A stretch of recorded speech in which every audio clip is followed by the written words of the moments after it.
අයිබෝවන් Cakenshapes YouTube channel එකට වෙනදා වගේම ගොඩාක් ආදරයෙන් ආලව පිළිගන්නවා. අද මම ඔයාලට කියලා දෙන්න හදන්නේ naked cake එකක් හදන්නේ කොහොමද කියලා. ඉතින් ගොඩාක් ලේසියෙන් මේ cake එක අපිට හදාගන්න පුළුවන්.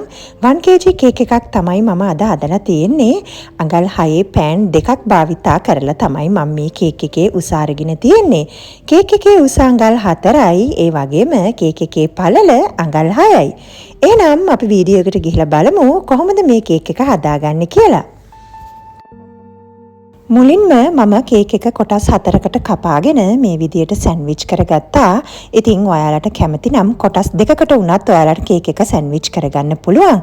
ඉතින් ඊට පස්සේ ක්‍රම් කෝට් කරලා මම ශීතකරණයේ යට කොටසේ පැයක් විතර තියලා තමයි දැන් මේ එළියට අරගෙන තියෙන්නේ. ඉතින් එළියට අරගෙන පැය කාලක් විතර ගියාට පස්සේ තමයි මම ඩෙකරේෂන් එක පටන් ගන්නෙ. දැන් මම තවත් අයිසිං ලේයර් එකක් කේක් එක උඩින් මේ විදියට ගා ගන්නවා.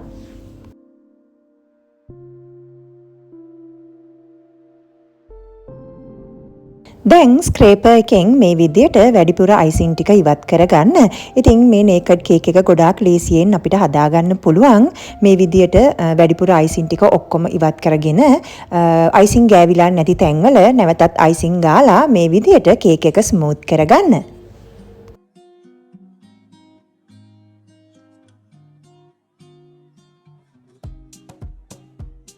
නේකඩ් කේක් එකක් කරනකොට කේක් එක පුරාවටම අයිසින් ගෑවෙන්න ඕනේ. ඒ වගේම කේක් එකේ තනින් තන කේක් එක සහ අයිසින් තමයි අපිට පේන්න තියෙන්න ඕනේ. ඉතින් මේ විදියට අනවශ්‍ය අයිසින් ටික ඉවත් කරලා ලස්සනට ඔයාලට කේක් එක ස්මූත් කරගන්න පුළුවන්.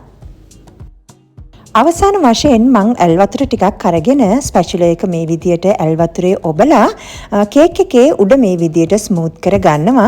ඉතින් කේක් එකේ උඩ සම්පූර්ණයෙන් අයිසින් ගෑවිලා තියෙන්න ඕනේ. එතකොට තමයි නේකඩ් කේක් එකක් ලස්සන වෙන්නේ.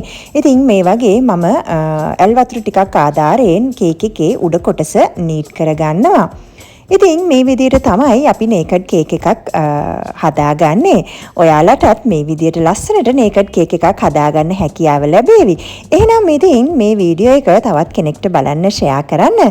Cakenshapes YouTube channel එකත් එක්ක හැමදාමත් එකතු වෙලා ඉන්නවට ඔයාලට බොහොම ස්තුතියි. එහෙනම් නැවතත් මේ වගේම වීඩියෝ එකකින් හමු වෙනකන් අදට ඔයාලගෙන් සමු ගන්නවා. ඔයාලට සුබ දවසක්.